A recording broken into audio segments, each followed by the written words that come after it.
núcleo celular tiene tres funciones básicas. La primera es la de almacenar la información genética, porque es el lugar donde se encuentra el ADN. La segunda es recuperar esa información como ARN. Y la tercera es dirigir y regular los procesos que ocurren en el citoplasma a través de la acción de las proteínas. Para esto deben ocurrir tres procesos en el núcleo. El primero, la duplicación del ADN y el ensamblado de la cromatina uniendo las moléculas de ADN a proteínas histonas. El segundo proceso es la transcripción y maduración de los ARN y el tercero es la regulación de la expresión génica. Si nos acercamos desde la cara citoplasmática hasta el interior del núcleo, vamos a encontrar una serie de estructuras. La primera es la envoltura nuclear, que en realidad está compuesta por dos membranas, la membrana externa y la membrana interna. Esto quiere decir que la envoltura nuclear es una doble bicapa de fosfolípidos y proteínas. La membrana externa está asociada con ribosomas y la interna está asociada con proteínas integrales. Interrumpida está esta membrana nuclear por los denominados poros nucleares, que no son simplemente agujeros, sino que vamos a ver que contienen estructuras proteicas adentro. Hacia adentro de los poros tenemos la lámina nuclear, que es una capa de filamentos intermedios, en general polímeros de laminina nuclear. Estos filamentos intermedios van a tener un rol muy importante desarmando la envoltura nuclear en el momento de la cariocínesis o división del material genético. Luego nos encontramos con el nucleoplasma. Por analogía con el citoplasma, vamos a denominar nucleoplasma a una solución en la que tenemos ciertos solutos como enzimas, como iones, como proteínas, y además de este nucleoplasma vamos a tener una red de fibras proteínicas similares al citoesqueleto que van a ser las fibras de la matriz nuclear. Esta matriz nuclear va a contribuir a dar una forma tridimensional al núcleo, además de ser sostén de los cromosomas y de las maquinarias transcripcionales y de la replicación del ADN. Tenemos también la cromatina dentro del núcleo. La cromatina puede ser heterocromatina o puede ser eucromatina. Si es heterocromatina, ya vamos a ver qué implica esto, pero se ubica en la zona periférica del núcleo, mientras que si es eucromatina, se ubica más centralizada. Y finalmente, una última estructura es el nucleolo, que es una condensación de fibras cromatínicas en donde se lleva a cabo la síntesis del ARN ribosomal y el ensamblaje de las unidades de los ribosomas. Los poros nucleares no son simples agujeros, tal como les comenté antes, sino que están constituidos por una serie de filamentos y de proteínas globulares, que en general son proteínas octaméricas y que van a ser los elementos encargados de facilitar el ingreso y el egreso tanto de grandes moléculas a través de la asistencia de ciertas proteínas mediante un transporte activo, como también facilitar el ingreso de moléculas pequeñas como iones o agua a través de canales específicos para los iones o de acuaporinas en el caso del agua. Dijimos entonces que las pequeñas moléculas ingresan o egresan del núcleo a través de canales y que las moléculas grandes requieren de un transporte activo. ¿De qué tipo de moléculas estamos hablando? Bueno, van a ingresar al núcleo proteínas de ensamble ribosomal, factores de empalme y factores de transcripción, y van a salir del núcleo subunidades ribosomales, ARNs mensajeros y ARN de transferencia y factores de transcripción. Fíjense que los factores de transcripción están a ambos lados de la membrana porque efectivamente se reciclan. Tanto para ingresar como para salir del núcleo, las moléculas van a requerir de una señal que va a estar compuesta por una serie de aminoácidos. En el caso de las moléculas que ingresan, esa señal, esa secuencia de aminoácidos, va a representar una señal de localización nuclear o NSL. En el caso de moléculas que salen del núcleo, va a ser una NS, una señal de exportación nuclear. Ambos tipos de moléculas que presentan estas señales van a ser movilizadas a través de los poros con gasto energético por proteínas de una familia de transbordadores que se denominan cariotransportinas o proteínas K.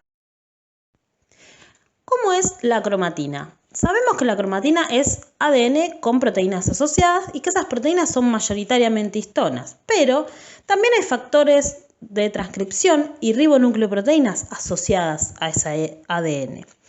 El objetivo de esta asociación es lograr un enrollamiento que permita confinar al ADN adentro del núcleo celular. Dijimos que teníamos dos tipos de cromatina, la eucromatina y la heterocromatina. La eucromatina, que tiene ubicación central en el núcleo, es más laxa.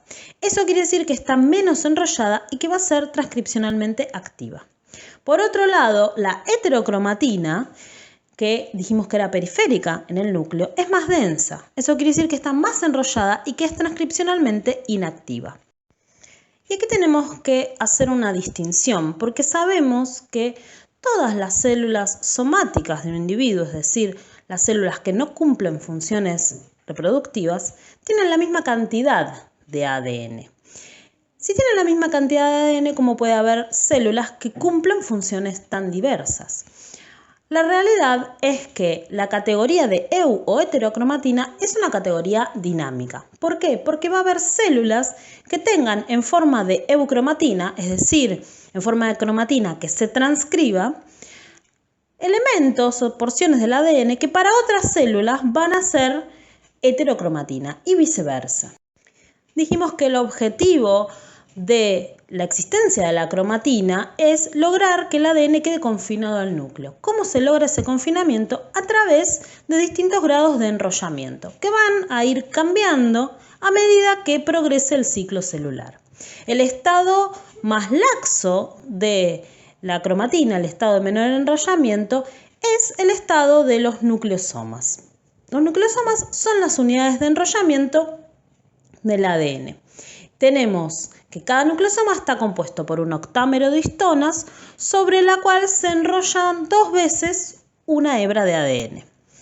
Y además, por fuera de la estructura del nucleosoma tenemos una histona, que es la histona H1 que ustedes tienen en amarillo, que es la que estabiliza la estructura del nucleosoma. Entre nucleosoma y nucleosoma tenemos ADN espaciador estabilizado por proteínas que no son histonas. El próximo nivel de enrollamiento es el solenoide.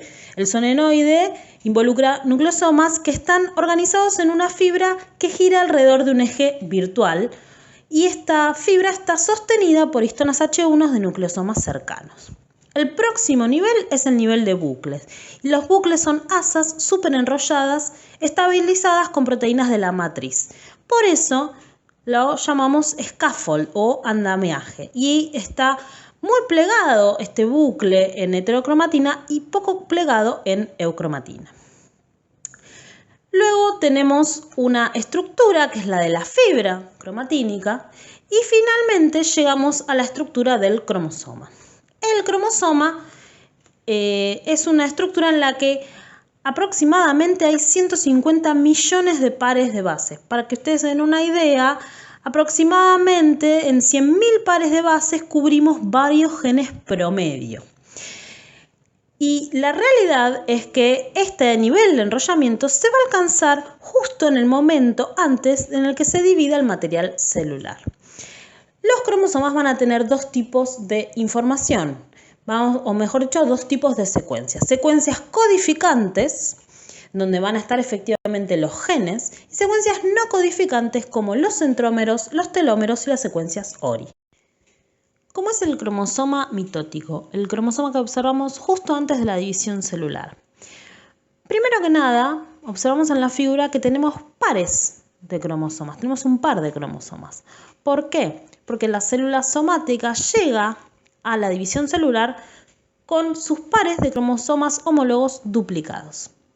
Los pares de cromosomas homólogos son cromosomas que comparten el mismo tipo de información, aunque la información en sí no sea igual. Decimos que cada uno de estos cromosomas está duplicado porque cada cromosoma cuenta con 2 cromátidas. Las cromátidas de un mismo cromosoma se denominan cromátidas hermanas y esas cromátidas son exactamente iguales entre sí. Las cromátidas de los distintos miembros del par de homólogos son cromátidas no hermanas. Dentro de los cromosomas vamos a tener regiones codificantes y regiones no codificantes. Las regiones no codificantes que observamos acá son el centrómero y los telómeros. El centrómero es una constricción primaria. La posición del centrómero nos va a definir una clasificación de cromosomas que vamos a ver a continuación y además la posición de ese centrómero nos va a determinar la existencia o no de brazos, de porciones antes y después de los cromosomas. Los telómeros, vamos a hablar de ellos un poquito más adelante, pero también son secuencias no codificantes, pero que son terminales en los cromosomas, que están en los extremos. Finalmente tenemos marcados en la figura los cinetocoros. Los cinetocoros son proteínas en forma de disco que se encuentran en los costados del centrómero y que van a asistir en la separación de las cromátidas hermanas o en la separación de cromosomas homólogos según el proceso de división que estemos analizando. Tenemos que recordar entonces que una cromátida, cada una de estas cromátidas representa un cromosoma y ese cromosoma representa una molécula de ADN. Pueden observar acá cómo según la posición del centrómero podemos clasificar los distintos cromosomas en metacéntrico, submetacéntrico, acrocéntrico y telocéntrico. ¿Por qué es de utilidad esta clasificación? Porque en función de las formas que tengan los cromosomas, vamos a poder ordenar los pares de cromosomas homólogos y vamos a poder determinar el cariotipo de una especie. Es decir, vamos a poder hacer una representación ordenada de los cromosomas de una célula somática de un individuo. En este caso tenemos los cromosomas de una célula de ser humano y este es un ser humano hombre, macho. ¿Por qué lo decimos con tanta seguridad y de esta manera? Fíjense que tenemos numerados del 1 al 22 los 22 pares de cromosomas autosómicos que tenemos los seres humanos y el par número 23 es el par sexual, el par en donde justamente se guarda la información para los procesos de reproducción sexual. Este par en los seres humanos macho es el par XY. Como les dije antes, hay ADN que es no codificante. Además de los centrómeros tenemos los telómeros y las secuencias ORI. Los telómeros son secuencias repetitivas terminales en los cromosomas cuya función es proteger información de la acción de exonucleasas. Las secuencias ORI, las vamos a ver cuando hablemos de replicación, son sitios en donde va a iniciar la replicación porque van a ser sitios reconocidos por la maquinaria de la duplicación del ADN. Ya hablamos de ADN no codificante. ¿Qué es entonces ADN codificante? Bueno, solemos decir que el ADN guarda la información genética. ¿Cómo podemos definir gen? Podemos definir gen como una secuencia de ADN transcripta que genera un producto con función celular específica. Esta definición no está exceptuada de discusión, ¿sí? Por ejemplo, porque hay regiones reguladoras que no van a llegar a transcribirse. Hay intrones que se transcriben pero se eliminan en el ARN maduro. Es muy difícil hacer una redefinición abarcativa. Esta es la que más se acepta por el momento. Para finalizar, no quiero dejar de mencionarles algunas particularidades del nucleolo. Recuerden que el nucleolo es la región en la que se congregan las fibras cromosómicas que están encargadas de la síntesis de las unidades ribosomales. No solo la síntesis de las unidades, sino el ensamblaje de las unidades de los ribosomas. Tenemos una región fibrilar del nucleolo y una región granular de esta misma estructura. La zona fibrilar es la zona de síntesis de ARN ribosomal y la zona granular es la zona donde se ensamblan las unidades ribosomales.